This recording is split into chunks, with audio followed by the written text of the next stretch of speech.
mag-i-scroll ka or ipagpe-pray kita. Wag mo muna scroll kung gusto mo ipag-pray kita. Right, let's pray.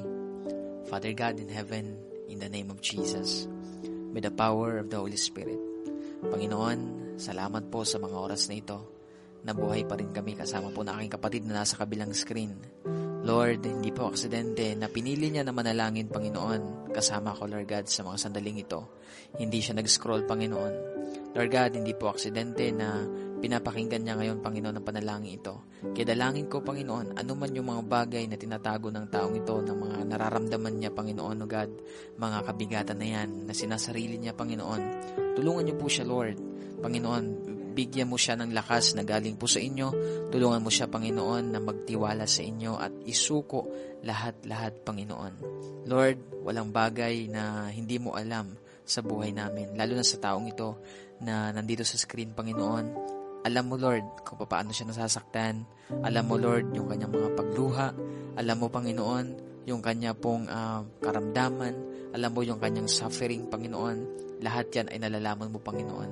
Kaya naman, Lord, tulungan mo siya ngayon, Lord God, na i-lay down ito sa inyo, Panginoon. Dahil the moment, Lord, na isuko niya ito sa inyo, doon niya mararamdaman yung kaginhawaan, yung kapayapaan, yung kalakasan, kagalakan sa kanyang puso, Panginoon. Kaya I pray right now, Lord, hayaan mo ibuhos mo ngayon ang kapayapaan na hinahanap niya, Panginoon. Hindi niya yan makikita, Lord, sa ibang bagay, kundi makikita lamang niya ito sa inyong presensya.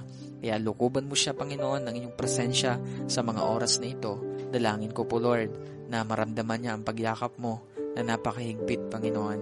Kaya mo, Lord, sa pagyakap mo, makita niya, Lord, maranasan niya, Panginoon, ang inyong pong pagkilos, makita niya, Lord, na may binabago ka sa kanyang buhay, maging sa kanya pong sitwasyon. Maraming salamat, Panginoon. Hayaan mo, Lord, magpakilala ka pa sa taong ito na nandito sa screen, Panginoon.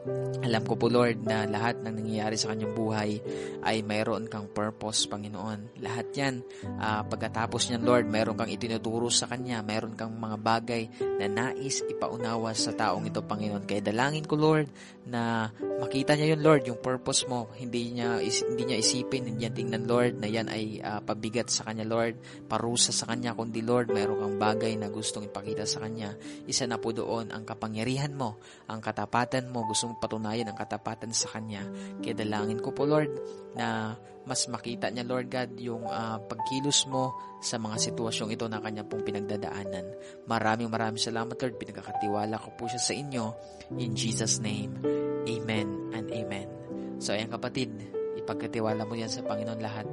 May purpose si Lord kung bakit ka nandyan. Tatandaan mo palagi yan. So, yun lang. I hope na na-remind, na-encourage ka sa video na to.